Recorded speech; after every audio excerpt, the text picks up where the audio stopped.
ನಮಸ್ಕಾರ ವೀಕ್ಷಕರೇ, ನೀವು ನೋಡ್ತಾ ಇರೋದು ಆದ್ಯಂತ್ ಮೀಡಿಯಾ. ನಮ್ಮ ಹಿಂದೂ ಸಂಪ್ರದಾಯದಲ್ಲಿ ಸಣ್ಣ ಮಕ್ಕಳಿಗೆ ಕಿವಿ ಚುಚ್ಚುವ ಸಂಪ್ರದಾಯ ನಮ್ಮಲ್ಲಿದೆ. ಹೆಣ್ಣಾಗ್ಲಿ ಗಂಡಾಗ್ಲಿ ಕಿವಿಯನ್ನ ಚುಚ್ಚಲೇಬೇಕು.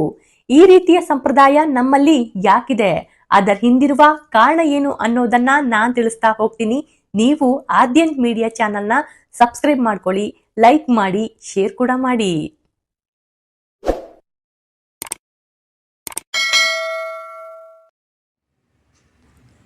ಮಕ್ಕಳ ಕಿವಿಯನ್ನು ಚುಚ್ಚೋದು ಕೇವಲ ಒಂದು ಸಂಪ್ರದಾಯ ಅಥವಾ ಸೌಂದರ್ಯಕ್ಕೆ ಮಾತ್ರ ಅಲ್ಲ. ಇದರ ಹಿಂದೆ ಆಳವಾದಂತಹ ಧಾರ್ಮಿಕ, ವೈಜ್ಞಾನಿಕ ಮತ್ತು ಆರೋಗ್ಯದ ಕಾರಣಗಳಿವೆ. ನಮ್ಮ ಸಂಪ್ರದಾಯದಲ್ಲಿ ಇದನ್ನ ಕರ್ಣವೇದ ಸಂಸ್ಕಾರ ಎಂದು ಕರೀತಾರೆ. ಹಿಂದಿನ ಕಾಲದಿಂದಲೂ ಹೆಣ್ಣು ಮಕ್ಕಳಿಗೆ ಹಾಗೂ ಗಂಡು ಮಕ್ಕಳಿಗೆ ಚಿಕ್ಕ ವಯಸ್ಸಿನಲ್ಲಿ ಕಿವಿ ಚುಚ್ಚುವ ಪದ್ಧತಿ ನಮ್ಮಲ್ಲಿ ಬೆಳೆದು ಬಂದಿದೆ. ನಾಗರಿಕತೆ ಬೆಳೀತಾ ಹೋದಂತೆ ಈ ಆಚರಣೆ ಕೆಲವೊಮ್ಮೆ ಫ್ಯಾಷನ್ ಎಂದು ತಪ್ಪು ಕಲ್ಪನೆ ಒಳಗೊಂಡ್ರೂ ಕೂಡ ಇದರ ಹಿಂದಿನ ನಿಜವಾದ ಉದ್ದೇಶ ಬಹಳಷ್ಟು ಜನಕ್ಕೆ ಗೊತ್ತೇ ಇಲ್ಲ. ಕಿವಿ ಹಾಲೆಗಳ ಮಧ್ಯದಲ್ಲಿ ಮೆದುಳಿಗೆ ಸಂಬಂಧಿಸಿದ ನರಗಳ ಕೇಂದ್ರ ಬಿಂದುವಿದೆ. ಈ ಭಾಗವನ್ನ ಚುಚ್ಚೋದ್ರಿಂದ ಮಕ್ಕಳ ಮೆದುಳಿನ ಬೆಳವಣಿಗೆ ಚುರುಕಾಗುತ್ತೆ. ಕಿವಿಯ ಹಾಲೆಯ ಮಧ್ಯಭಾಗದಲ್ಲಿ ಮೆದುಳಿನ ಎಡ ಮತ್ತು ಬಲ ಗೋಳಾರ್ಧಗಳನ್ನು ಸಂಪರ್ಕಿಸುವ ಮೆರಿಡಿಯನ್ ಬಿಂದುಗಳನ್ನು ಹೊಂದಿದೆ. ಇಲ್ಲಿ ಚುಚ್ಚೋದ್ರಿಂದ ಮೆದುಳಿಗೆ ಕಾರ್ಯಕ್ಷಮತೆ, ನೆನಪಿನ ಶಕ್ತಿ ಮತ್ತು ಏಕಾಗ್ರತೆಯನ್ನ ಹೆಚ್ಚಿಸುತ್ತೆ.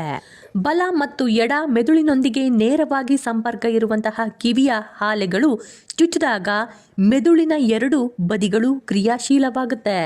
ಇದು ಮೆದುಳಿನ ಕಾರ್ಯಕ್ಷಮತೆಗೆ ಉತ್ತೇಜಿಸುತ್ತೆ ಮತ್ತು ಸುಧಾರಿಸುತ್ತೆ ಕೂಡ. ಇದು ಮಗುವಿನ ಮೆಮೊರಿ ಮತ್ತು ಕಲಿಯುವ ಸಾಮರ್ಥ್ಯವನ್ನು ಹೆಚ್ಚಿಸಲು ಸಹಕಾರಿ ಎಂದು ನಂಬಲಾಗುತ್ತೆ. ಆಕ್ಯುಪ್ರೆಷರ್ ಸಿದ್ಧಾಂತದ ಪ್ರಕಾರ ಇಲ್ಲಿರುವಂತಹ ಹಸಿವಿನ ಬಿಂದು ಅಂದ್ರೆ ಜೀರ್ಣಕ್ರಿಯೆಯನ್ನ ನಿಯಂತ್ರಿಸಲು ಮತ್ತು ಬೊಜ್ಜು ಬಾರದಂತೆ ತಡೆಯಲು ಇದು ಸಹಾಯ ಮಾಡುತ್ತೆ. ಕಿವಿಯ ಮೃದುವಾದ ಭಾಗದಲ್ಲಿರುವಂತಹ ಕೆಲವು ನರಗಳು ಮೆದುಳಿನ ಕೋಶಗಳಿಗೆ ಸಂಪರ್ಕ ಹೊಂದಿದೆ. ಈ ಭಾಗವನ್ನು ಚುಚ್ಚೋದ್ರಿಂದ ಹಸಿವು ಹೆಚ್ಚಾಗುತ್ತೆ ಮತ್ತು ಜೀರ್ಣಕ್ರಿಯೆ ಸುಧಾರಿಸುತ್ತೆ.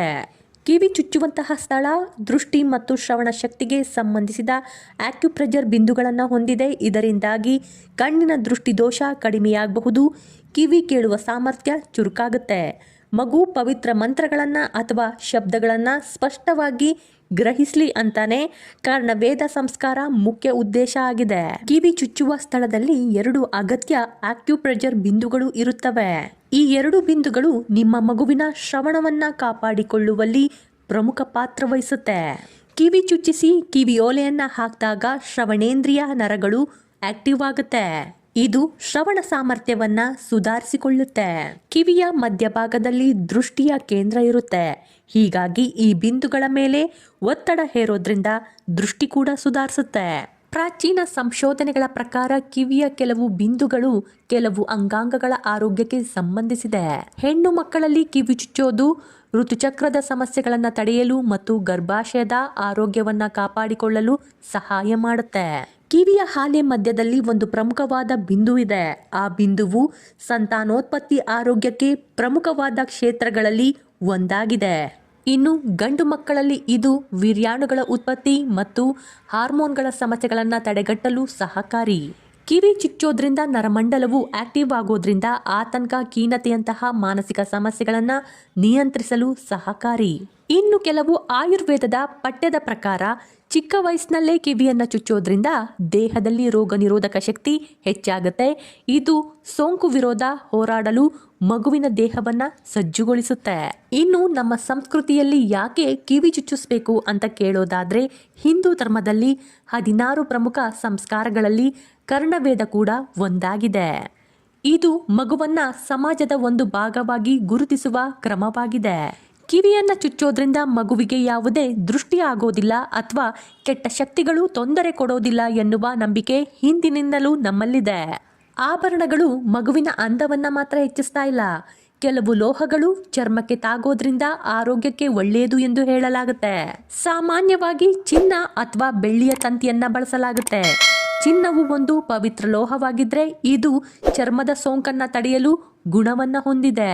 ಚಿನ್ನ ಅಥವಾ ಬೆಳ್ಳಿ ನೈಸರ್ಗಿಕ ಲೋಹಗಳನ್ನು ಬಳಸೋದು ಸೂಕ್ತವಾಗಿದೆ. ಯಾಕಂದ್ರೆ ಇವು ಶರೀರದ ಶಕ್ತಿಯ ಹರಿವನ್ನ ಸಮತೋಲನಗೊಳಿಸುತ್ತೆ ಮತ್ತು ಸೋಂಕಿನ ಅಪಾಯವನ್ನ ಕಡಿಮೆ ಮಾಡುತ್ತೆ. ಕಿವಿ ಚುಚ್ಚೋದ್ರಿಂದ ಒಳ ಕಿವಿಗಳು ತೆರೆದುಕೊಂಡು ಪವಿತ್ರ ಮಂತ್ರಗಳು ಮತ್ತು ಶಬ್ದಗಳು ಗ್ರಹಿಸುವ ಶಕ್ತಿ ಬರುತ್ತದೆ ಎಂಬುದು ನಮ್ಮ ಹಿರಿಯರ ನಂಬಿಕೆ. ನಮಗೆ ವಯಸ್ಸಾದಂತೆ ನಮ್ಮ ಕಿವಿಯ ಹಾಲೆಗಳು ಸ್ಮೂತ್ ಆಗಿರೋದಿಲ್ಲ, ಗಟ್ಟಿಯಾಗ್ತಾ ಹೋಗುತ್ತೆ. ಹೀಗಾಗಿ ನಾವು ವಯಸ್ಸಾದಾಗ ಚುಚ್ಕೊಂಡ್ರೆ ಹೆಚ್ಚು ನೋವಾಗುತ್ತೆ. ಆದರೆ ಮಕ್ಕಳಿಗೆ ಹಾಗಲ್ಲ. ಮಕ್ಕಳ ಪ್ರತಿರಕ್ಷಕ ಶಕ್ತಿಯು ಇನ್ನೂ ಅಭಿವೃದ್ಧಿ ಹೊಂದ್ತಾ ಇರುತ್ತೆ. ಇದರಿಂದ ಅವರು ತುಂಬ ಚಿಕ್ಕವರಿದ್ದಾಗ ಕಿವಿ ಚುಚ್ಚಿದ್ರೆ ಸೋಂಕಿನ ಅಪಾಯವನ್ನು ತಡೆಗಟ್ಟಬಹುದು.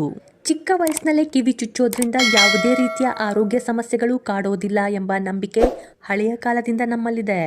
ಇದು ಹಳೆಯ ಜನ್ಮದ ಪಾಪಗಳ ಪ್ರಭಾವವನ್ನು ಈ ಜನ್ಮದಲ್ಲಿ ಕಡಿಮೆ ಮಾಡ್ತಾ ಬರುತ್ತೆ ಎಂದು ಧಾರ್ಮಿಕ ನಂಬಿಕೆಯೂ ಇದೆ. ಕಿವಿಯ ಓಲೆಗಳು ಪಾಸಿಟಿವ್ ಶಕ್ತಿಯನ್ನು ಹೆಚ್ಚಿಸಿ ನೆಗೆಟಿವ್ ಎನರ್ಜಿಯನ್ನು ಕಡಿಮೆ ಮಾಡುತ್ತೆ. ಕರ್ಣವೇದ ಕಿವಿಗೆ ಸಂಬಂಧಿಸಿದ ಹಾಗೂ ವ್ಯಕ್ತಿಯ ಆರೋಗ್ಯವಂತ ಜೀವನಕ್ಕೆ ಅಗತ್ಯವಾದ ಒಂದು ಧಾರ್ಮಿಕ ಕರ್ಮ. ನರಮಂಡಲವನ್ನ ಸರಿಪಡಿಸುವ ಉದ್ದೇಶಕ್ಕೆ ಈ ಸಂಸ್ಕಾರವನ್ನ ಮಾಡುವುದು ಎನ್ನಲಾಗುತ್ತೆ. ಕಿವಿ ಚುಚ್ಚಿದ್ರೆ ಆ ರಂಧ್ರದ ಮೂಲಕ ಸೂರ್ಯನ ಕಿರಣ ಹಾದು ಹೋಗೋದು ಎಂದು ಹೇಳಲಾಗುತ್ತೆ. ಒಂದು ಮಗು ಚುರುಕಾಗಲು ಹಾಗೂ ವೇಗವಾಗಿ ಬೆಳೆಯಲು ಕಾರಣವಾಗುತ್ತೆ ಈ ಸಂಸ್ಕಾರ. ಹಾಗಾಗಿ ಶುಭ ಮುಹೂರ್ತದಲ್ಲಿ ಕಿವಿ ಚುಚ್ಚಿದ್ರೆ ಅತ್ಯುತ್ತಮವಾದ ಫಲವನ್ನ ಪಡೆಯಬಹುದು ಎಂದು ಹೇಳಲಾಗುತ್ತೆ. ನಮ್ಮಲ್ಲಿ ಹೆಣ್ಣು ಮಕ್ಕಳಿಗೆ ಎಡಕಿವಿಯನ್ನ ಹಾಗೆ ಗಂಡು ಮಕ್ಕಳಿಗೆ ಬಲಕಿವಿಯನ್ನ ಮೊದಲು ಚುಚ್ಚುವ ಸಂಪ್ರದಾಯವಿದೆ.